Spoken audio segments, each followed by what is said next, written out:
those who romanticize pain, and I know about them because I used to be one of them. Those who romanticize pain don't know much about the experience of pain. But I don't want to entirely put them down either, because obviously one desires more out of this existence than hedonistic pleasure, or I guess that's repetitive, than pleasure, than the search for pleasure, the valuing of pleasure above all else, which is hedonism. And so as a result, one comes to see the value of pain and suffering.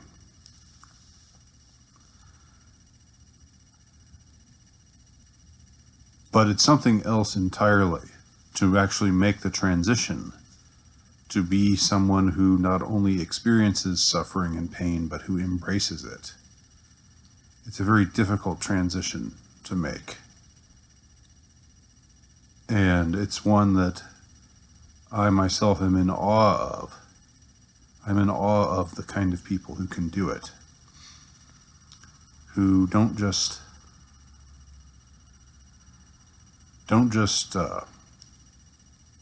endure their suffering, but embrace it, because it's something that's very hard for me to understand. As someone who has suffered, as someone who is in periodically some pain, I really don't understand how one embraces it. I don't understand how being in that state of suffering and pain can enable a person to grow spiritually. Because for me, when I am in a state of suffering or pain, it's distracting. It's distracting more than anything else. And it also feels like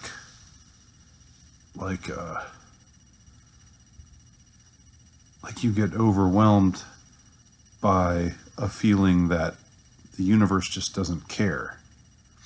You can be in pain, and you can want not to be in pain anymore, but that doesn't mean anything. There's something about that whole awareness that, again, your suffering just somehow is just not an issue to the wider universe.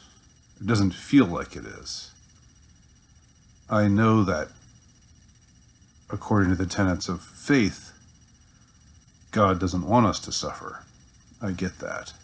Or that he only wants us to suffer in order to, for a purpose. He doesn't want to make us suffer except to bring us through, and as a kind of refining process. But when you are actually suffering, when you're actually in pain, it's hard to see it that way. It's hard to see it as anything else. It's hard for it to give you anything else but a feeling of sheer helplessness.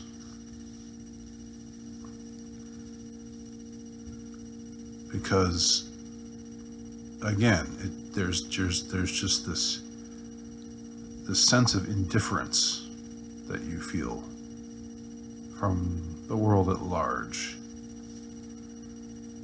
And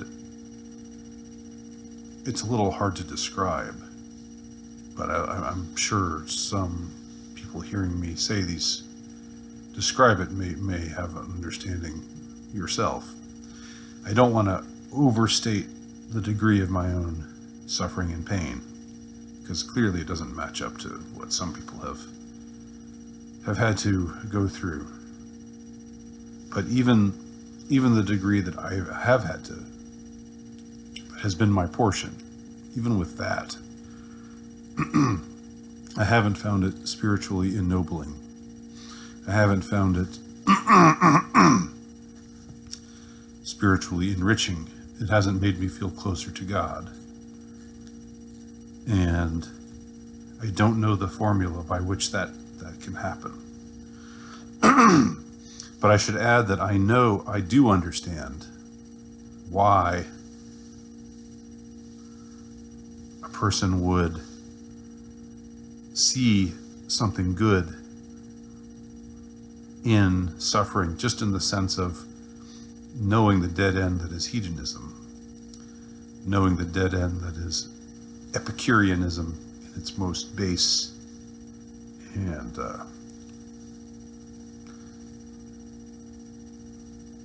least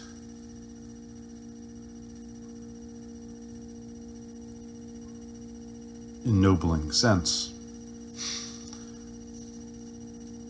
And so you end up asking for something different. You want to live a different kind of life. You want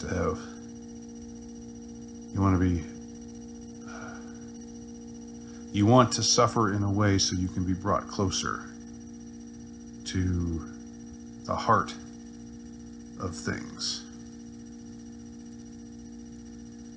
You want to know suffering as a way of experiencing God's love, as a way of being able to relate to Christ in his suffering. But for me, when I'm suffering, when I'm in pain, I have a hard time thinking anything but that I'm suffering, that I'm in pain, and I want to make it better. And I don't feel I want to distract myself from the pain. I don't want to embrace it. Maybe it's just something about how I'm designed, because you do hear a lot about the dark night of the soul and certain types of recommended spiritualities for mystics who say that as you endure these kinds of privations, you grow. But again, for me, that has not been the case. For me, the more privations I know, the more difficult it can be. But of course, when I'm in my other state, when I'm not really suffering or in pain, I'm not really any closer to God. I don't feel then either.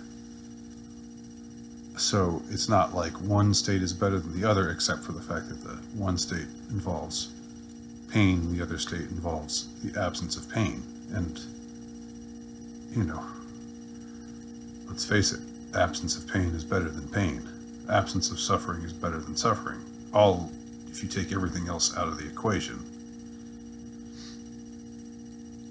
If everything else is equal, everything else being equal. So it's hard for me to navigate my way towards a deeper faith through the suffering that God has given me in one form or another. And I'm not going to detail the specific things, the specific forms of suffering or pain that I've endured. I'll say it in my case, endured, because I certainly haven't embraced it. I certainly haven't been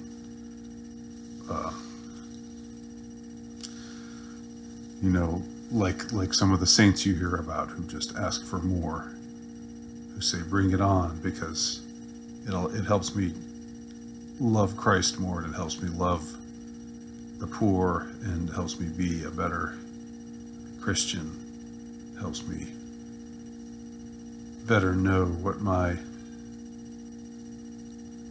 calling is. And there have been numerous saints who have said things like that. And of course, the manifestations of such suffering, like the stigmata, the manifestation of the nails in the palm. This is, one of those mystical types of suffering. And I find it awe-inducing. I really do, but only as a spectator. I don't see myself advancing along that path. But the problem is when I'm not suffering, I also don't see myself advancing along the path. I'm pretty much treading water, not to mix a metaphor there. I'm pretty much staying in roughly the same place.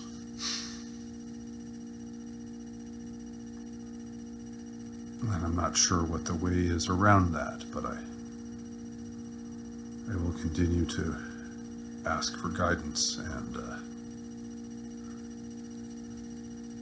be patient, and someday, because these are the things that we have to know. We have to know that it's not always ours to be given. Sometimes we ask for wisdom and it's not given to us, and it's just got to come later. We have to have patience to wait on it, and just to believe that when the time comes, we'll be shown the way to wisdom, the way to spiritual sustenance. Just a few thoughts on this subject.